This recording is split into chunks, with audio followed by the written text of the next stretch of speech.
my god! Wow, and look at that number! Undertale est très certainement l'un des jeux qui m'a le plus bercé dans mon enfance. J'avais 4 ans quand il est sorti, et même maintenant, je prends encore du plaisir à y jouer. Dans ce jeu, plein de fins différentes sont proposées. La pacifiste, fin qui consiste à ne tuer personne, neutrale, fin qui consiste à faire le jeu normalement, et génocide, comme un vrai génocide, c'est-à-dire tuer tout le monde.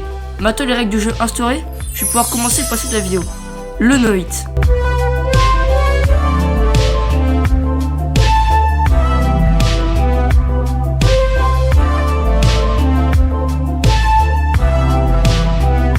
Le no-hit dans les jeux c'est assez courant.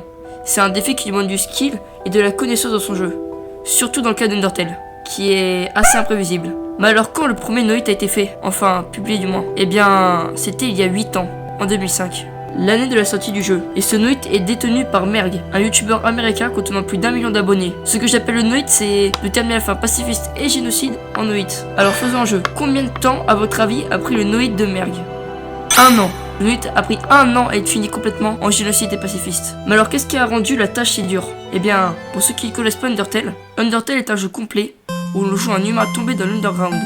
Un monde rempli d'ennemis emprisonnés sous terre, prêts à t'accueillir. Car pour sortir de la grotte, les monstres doivent s'emparer de ton âme, pour enfin pouvoir se venger des humains qui les avaient enfermés ici-bas. Mais alors quel rapport avec quelconque difficulté? Attends, j'y viens.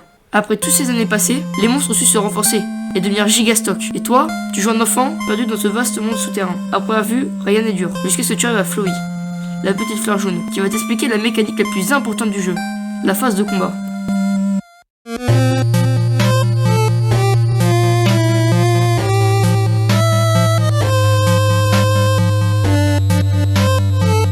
Dans ce jeu, tu joues une âme que tu peux déplacer à chaque tour de l'ennemi pour esquiver ses attaques. Quand c'est ton tour, tu as plusieurs choix. Attaquer pour la génocide, acte pour se renseigner sur les caractéristiques du personnage, item pour se soigner, et enfin épargner pour la pacifiste. Et je pense que vous commencez à comprendre à quel point Undertale est complet. Mais ce qui n'est pas dit et qui va rendre le no-hit bien compliqué, c'est le changement d'âme. Car oui, en fonction du monstre, ton âme va changer de couleur et changer de caractéristiques. Comme exemple, l'âme rouge te permet de te déplacer librement, alors que, en contrepartie, l'âme bleue, elle, est soumise à la gravité. Bah écoutez, je sais pas trop quoi dire. Et des âmes différentes, il y en a 7. C'est vraiment un truc qui pimente le jeu. Car chaque âme de changer changerait totalement la façon de jouer. Je pense par exemple à l'âme violette. Et dans ce no-hit, battre les premiers boss ne seront pas difficiles. La preuve, le premier boss ne peut même pas nous tuer. Mais c'est en avançant le jeu que tout se corse. On va d'abord parler d'Undyne et la roue de génocide. Undyne est le premier boss dur de la roue de génocide d'Undertale. Il se situe juste avant la moitié du jeu. Son combat se passe principalement avec un bouclier. Te servira de te protéger des attaques ennemies. Ça paraît simple, mais vous êtes très loin du compte. Je me souviens que moi-même, j'avais pris plus de 2 heures pour l'achever, sans être en no-hit bien sûr. Ce qui gêne aussi, c'est sa vie. Elle a beaucoup de vie, mais vraiment beaucoup. C'est le deuxième boss avec le plus de vie du jeu, derrière Flowey Omega. Enfin bref. Après ce long périple, Merg avance et terrasse assez facilement la prochaine zone, jusqu'à arriver à Mettaton. Je vous passe le fight qui dure 10 secondes. Et nous voilà arrivés devant Sans, le boss final, qui nous attend dans le corridor, pour jouer nos actes tout le long de la run. Par exemple, en neutral, il sera impossible de se battre contre Sans, car pour lui, tu ne mérites pas la mort. Alors que, en génocide, c'est tout l'inverse. Sans ne t'épargnera pas. Et c'est là que commence le passage le plus dur du jeu. Sans mentir, pour battre Sans pour la première fois, j'ai dû prendre quasi 1 an. Ouais.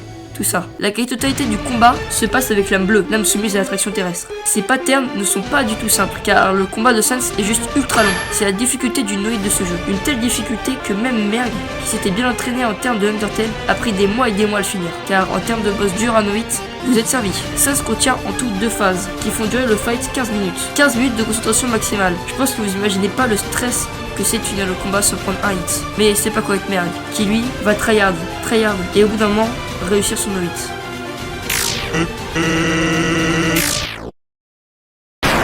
Alors voilà, il a fini. Après 1 an de tryhard, et je vous passe la route pacifiste, qui elle est très simple. Le seul défi est Azrael Dreamer, qui elle est juste un tout petit peu dur. Mais bon, rien d'alarmant. Merg avait fini, enfin, son no-hit. Mais le plus fou, c'est qu'à l'heure actuelle, Merg joue toujours et poste toujours sur Internet du Undertale, et en grande quantité. Alors si vous voulez aller voir, je mettrai le lien de sa chaîne en description. Sur ce, désolé de vous décevoir, mais cette vidéo touche à sa fin. J'espère qu'elle vous aura plu. Moi, je vais pas terminer mon défi Pokémon en live sur Twitch, lien en description.